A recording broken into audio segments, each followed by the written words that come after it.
महानपुर नाम का एक बहुत ही खुशहाल गांव था। उस गांव के मुखिया का नाम लक्ष्मीधर था। दिवाकर और श्यामलाल अपनी समस्या लेकर मुखिया के सामने खड़े होते हैं। मुखिया जी, हम सच कह रहे हैं, श्यामलाल की मुर्गी को हमने देखा भी नहीं, और जब देखा ही नहीं तो उसे काट कर खाने की तो बात ही दूर है। नहीं मुखिया जी, ये सरासर झूठ बोल रहा है। हमें पक्का मालूम है, हमारी मुर्गी को इसने ही काट कर खा लिया है। तुम इतने विश्वास के साथ कैसे कह सकते हो? हमारी बीवी ने अपनी आंखों से देखा था कि हमारी मुर्गी उसके खेत में चली गई थी, और इतना ही नहीं, उसके पंख भी दिवाकर एक पॉलिथीन भरकर फेंकने ले जा रहा था। मैं कैसे मान लूं कि तुम जो कह रहे हो कि तुमने जो देखा वो सब सच है? मुखिया जी, हम झूठ काहे बोलेंगे?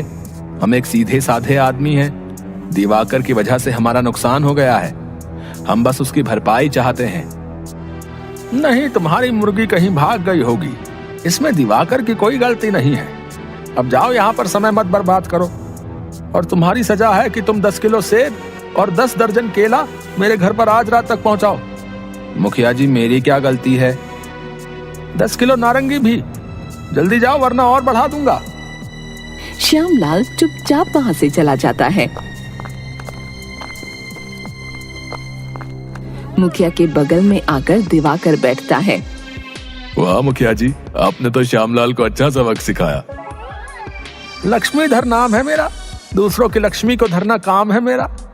लेकिन एक बात तो है, श्यामलाल की मुर्गी थी तो बड़ी स्वादिष्ट। आहा, बेचारे ने कितने प्यार से उसे पाल पोस कर बड़ा किया होगा, है? कोई बेचारा नहीं है वो दूसरों के सामने बेचारा बनता है। आपने उसे अच्छी सजा दी है। आधा हिस्सा मुझे भी दीजिएगा। तुम्हारा हिस्सा? किस बात का? तुम्हारी हिम्मत कैसे हुई हमसे हिस्सा मांगने की? इसमें हिम्मत की क्या बात है? आपको हिस्सा देना है तो दो, वरना मैं श्यामलाल और गांव वालों को सारी सच्चाई बता देता हूँ। सोच लो आप क्या चाहते हो। मुखिया घबरा जाता है। नहीं दिवाकर साहब, आप इतनी जल्दी नाराज क्यों हो जाते हो? आप तो इस गांव के सबसे अमीर व्यक्ति हो। मुझे लगा आप थोड़े फल लेकर क्या करोगे। ठीक है, आधा हिस्सा आपके घर भिजवा दूंगा, है?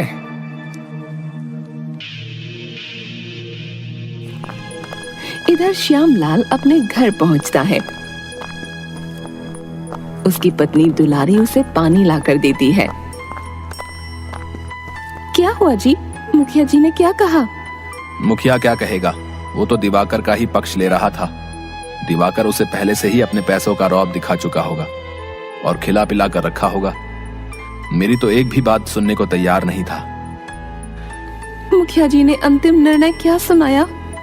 हमें 10 किलो सेब और नारंगी और 10 दर्जन केला उनके घर आज शाम तक पहुंचाना है। हमें? पर हमें क्यों? आपकी गलती क्या है?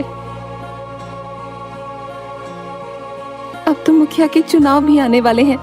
इस बार हम अपना मुखिया बदल देंगे। तुम तो लक्ष्मीधर को जानती ही हो, वो अपनी मीठी मीठी बातों से सबको अपनी तरफ कर लेता है। और तो और दिवाकर जैसे अमीर लोग पैसों से भी लोगों को खरीद लेते हैं और अपने पसंद का मुखिया बनवाते हैं। आप मुखिया के इलेक्शन में क्यों नहीं खड़े होते? इस गांव को आपके जैसे मुखिया की जरूरत है। आपको ये करना चाहिए। मुखिया और मैं? नहीं, मैं ये सब नहीं कर पाऊंगा। करिए ना, इसमें सबकी भलाई है। नहीं तो इस लालची मुखिया और पैसे वाले लोगों के चक्कर में हमारा गांव बर्बाद हो जाएगा। हाँ, तुम सही कह रही हो। ठीक है, मैं करता हूँ। गांव में इलेक्शन का माहौल बनने लगता है।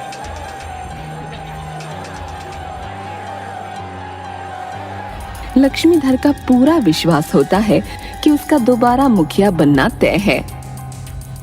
श्यामलाल का मुखिया पद के लिए खड़ा होना पूरे गांव में आश्चर्य की लहर ला देता है। श्यामलाल की हिम्मत की दाद देनी पड़ेगी। लक्ष्मीधर के सामने खड़ा होने के लिए बहुत हिम्मत की जरूरत है। हाँ भाई, बात तो तुमने सही कही। तुम किसकी तरफ हो भैया? दिवाकर सेठ ने मुझे कह रखा है कि अगर मैंने लक्ष्मीधर को वोट नहीं दिया तो वो मुझे काम से निकाल देंगे भैया।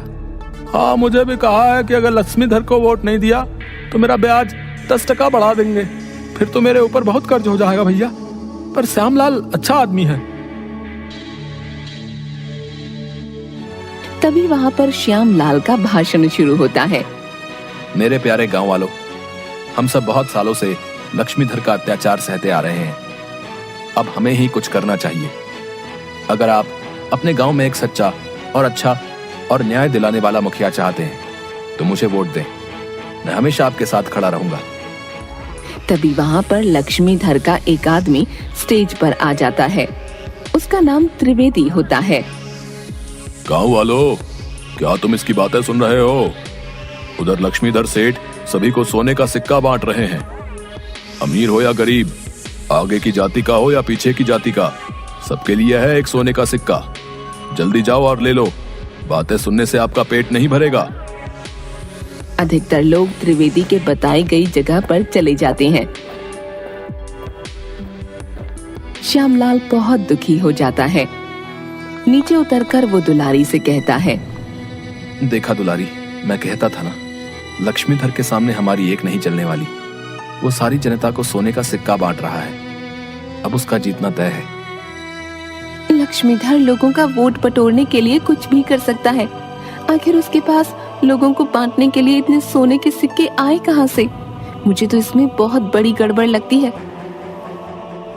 दुलारी और श्यामलाल त्रिवेदी की बताई जगह पर पहुंचते हैं। लक्ष्मीधर कहाँ है? वो देखो, वो रहा, फोन पर बात कर रहा है। और देखो, त्रिवेदी सिक्के बांट रहा है। कितनी लंबी लाइन लगी है। छोटू, इधर आ। छोटू गांव का चाय वाला था। दुलारी को वो अपनी बड़ी बहन की तरह मानता था। हाँ दीदी। ये बता, यहाँ पर ये सब हो क्या रहा है? पता कर कि लक्ष्मीधर के पास इतने सोने के सिक्के कैसे हैं कि वो सभी लोगों को बांट दे। हाँ दीदी। श्यामलाल को ये बात अच्छी नहीं लगती। तुमने उस छोटू को ये काम क्यों कहा? हम उस पर कितना भरोसा कर सकते हैं? अगर वो ये बात लक्ष्मीधर को बता देगा तो उसे पता चल जाएगा कि हम उसकी जासूसी कर रहे हैं। छोटू मेरा बहुत विश्वास पात्र है। उसके माता पिता की बात मैं ही तो उसकी देखरेख करती हूँ। और वो चाय बेचता है तो वो सभी लोगों के मुंह से सभी तरह की बातें सुन सकता है। तुम्हें आदमियों की परख है।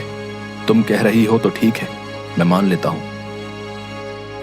थोड़ी देर बाद छोटू आता है और दुलारी को बताता है, दीदी आप ठीक कह रही थी, इसमें बहुत बड़ी गड़बड़ है।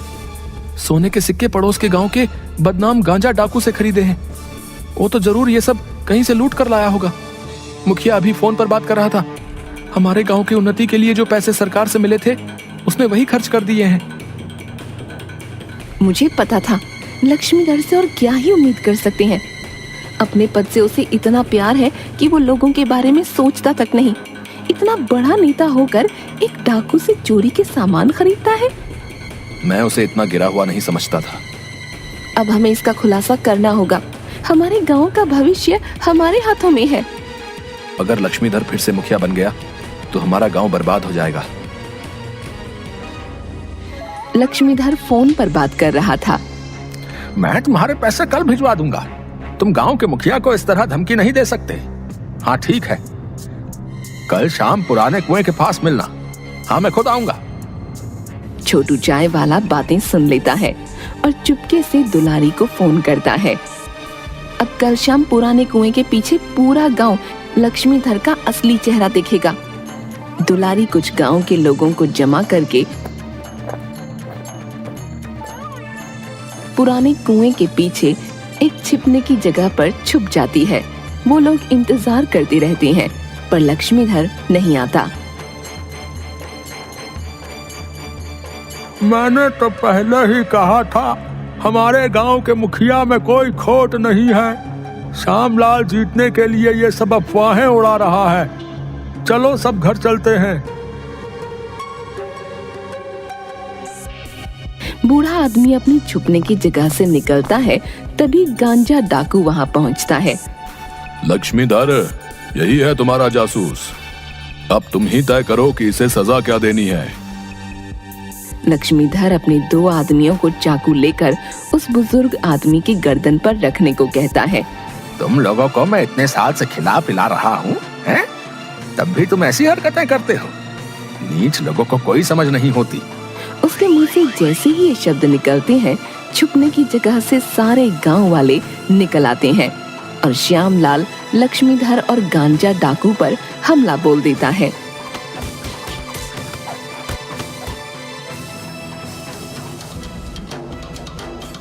देखा चाचा, आप अपने जिस मुखिया के इतने पक्ष ले रहे थे उसका असली रूप। इसने गांजा डाकू को हमारे गांव की उन्नति के सारे पैसे दिए हैं और जो सिक्के आप लोगों को बांटे जा रहे हैं वो भी चोरी के हैं।